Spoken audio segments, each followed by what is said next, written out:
So Ken, Shawn, your students are going to be learning more than how to take bumps and certain moves in and out of the ring.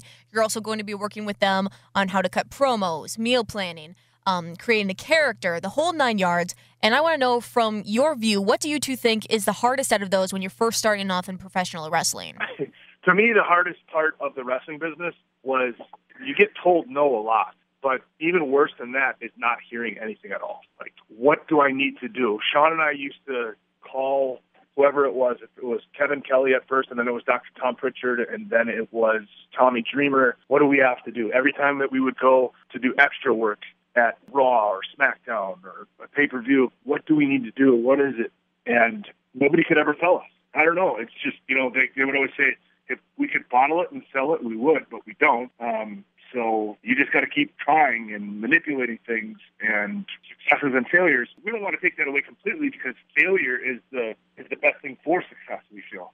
But we just feel like we have a comprehensive knowledge of this business and what it takes to be a success. And, one of those things is trial and error, and allowing somebody to, hey, I want to try this. Okay, do it. Instead of having somebody say, no, that'll never work. Well, if that was the case, then off the top of my head, a character like Eugene would have never been born. And to me, a big thing has always been finding out what works for you, because everybody loves to leave their fingerprints on their project. So not necessarily the fingerprint to leave is best for you or works for you. And that's something that takes a lot of people a long time to figure out, and some people never figure out. They're being told from this person, hey, you should try this, and this person, hey, you should try that, and this person, like, I want you to do this, and this person, I want you to do that. And they try and satisfy all those people because they never know who they are.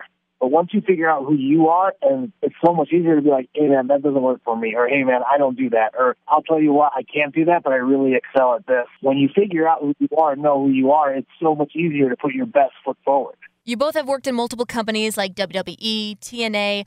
You've gone over to Japan, Ring of Honor, All-Star Championship Wrestling, and many others throughout your careers. With you two knowing all these people, are you going to be calling any of your old colleagues from those companies to see if they would stop by for a class or two to teach your students one thing or another? Nothing solidified yet, but I have my wish list of people that I'd like to have, and they all include, former WWE superstars, Hall of Famers, TNA guys, Ring of Honor guys, Japanese guys. But all of it is according to schedule. All of it is according to the demand of our students. But I have a laundry list of people that I'd love to bring in. I'm sure Ken does too. Yeah, and in addition to that, because and the deal is that my recipe for success is different than Shawn's. Shawn's is different than Scott Hall's. Scott Hall's is different than Val Venus's. Like, bringing people like that in that we know for a weekend seminar, Saturday and Sunday, and say, here's our class. You go. You teach them something. It doesn't even matter. I'm not going to say, like, oh, you have to do this, this, and this. Just talk to them for 2 days. If they don't even wrestle, the knowledge that they will pick up from being around you. Not going to lie, that would be one of the best days ever if Scott Hall just randomly showed up.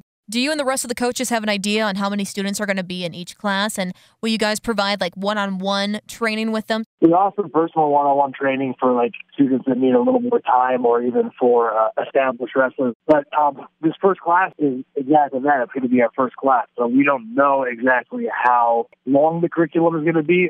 We know with your tuition, you get a year's worth of time at the academy. How long the actual training is before, quote-unquote graduation, we haven't really pinned down yet, because, again, we don't know. And every class is going to be a little bit different. If we get a class of, say, a whole bunch of naturals, and they might be able to zip through everything in 12 weeks. If the next class is a bunch of people having a really hard time getting it, it might take 6 to 9 months. Who knows?